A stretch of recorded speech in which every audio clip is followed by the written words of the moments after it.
What?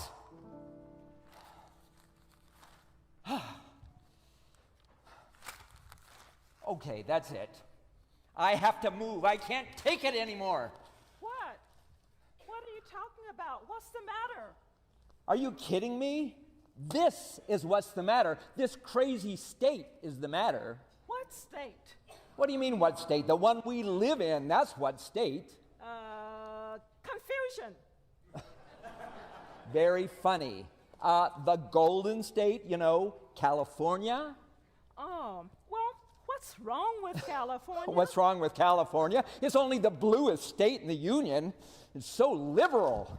Oh, I don't know. I always thought of this as the place where people can be free to be who they want to be. You see?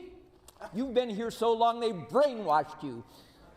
I got to get out of here, move to, I don't know, Texas or Florida or like Alabama or somewhere red. Oh, you seem pretty agitated. I am agitated. You seem pretty agitated. Maybe, can you tell me just what has you so upset? Seriously? I mean, same-sex marriage, abortion, critical race theory, gun control. Ever hear any of those things? Welcome to California, the land of perversion. Whoa, just hold it right there.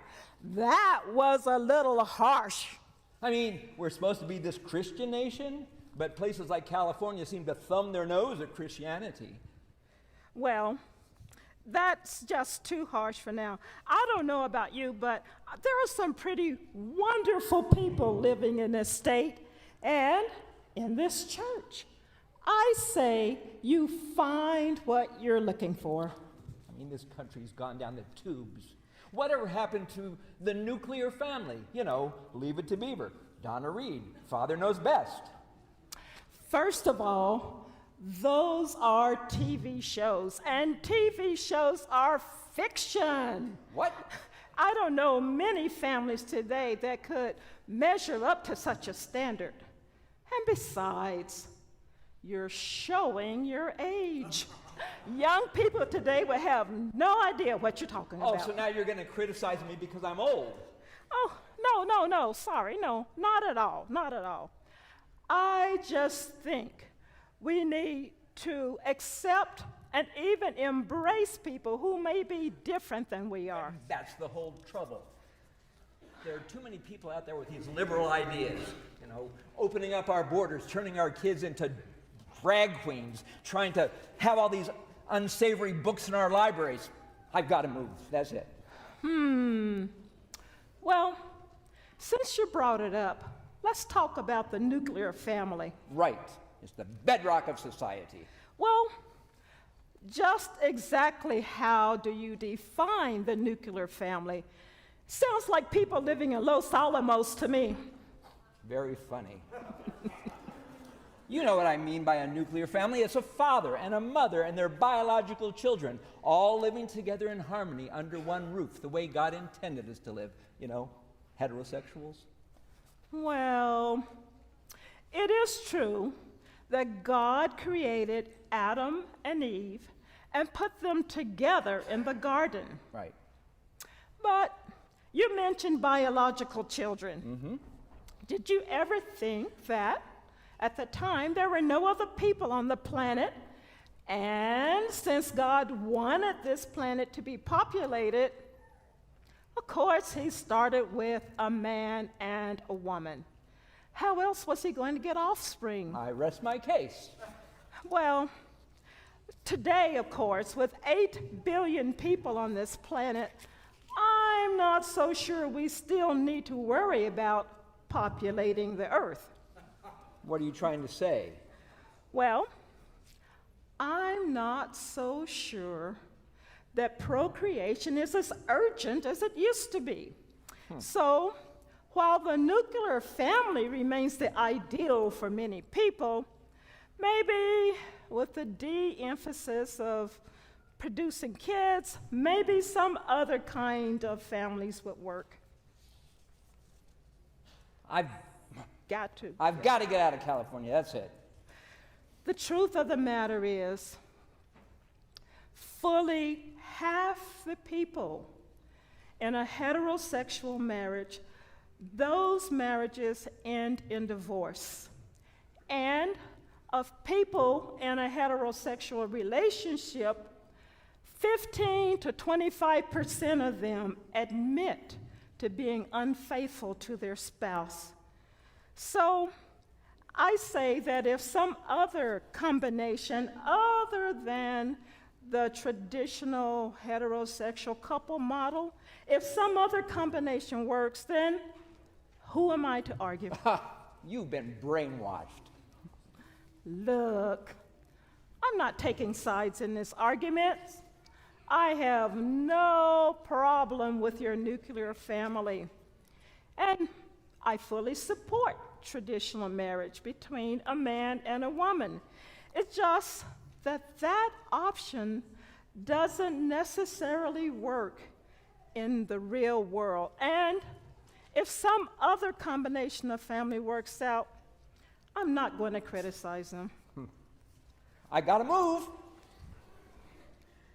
You know, this is like God's family. What are you talking about? How so?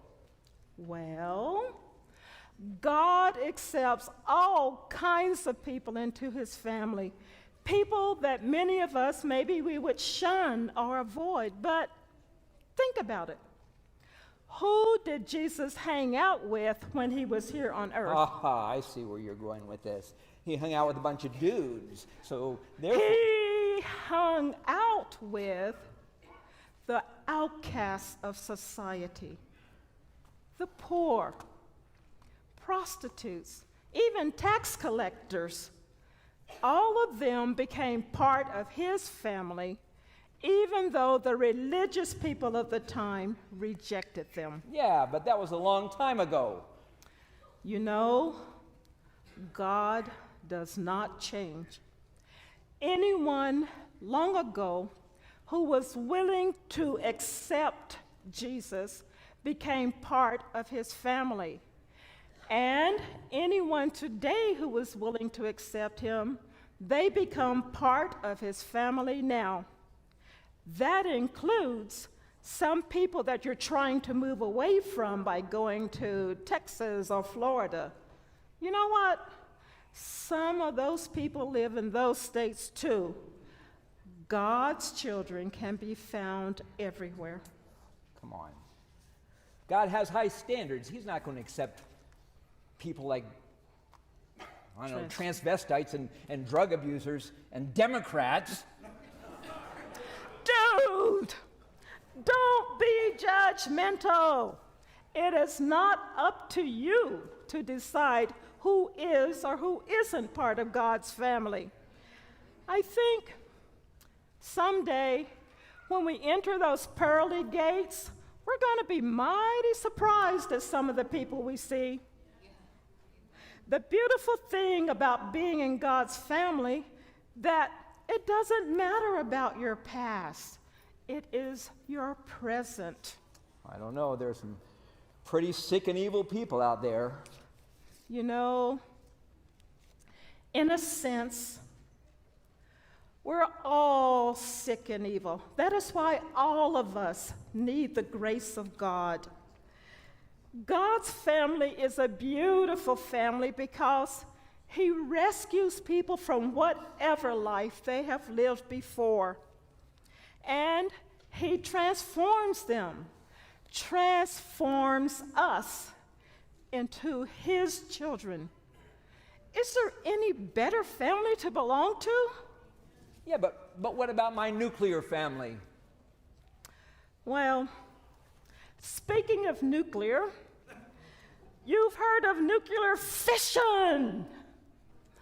But God's family is formed by nuclear fusion.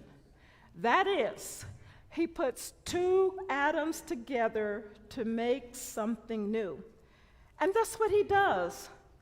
God brings people together from all kinds of backgrounds and fuses them together to make a wonderful, loving family. I guess. Oh, come on. You want to belong to the family of God. You know you do. Okay. Okay. And you're going to stay in California, right? I don't know. Oh, come on. Come on. Say you're going to stay in California. Fine, I'll stay in California. And, you know, you make a great brother. Can I call you Brother Ken? Let's not get too carried away.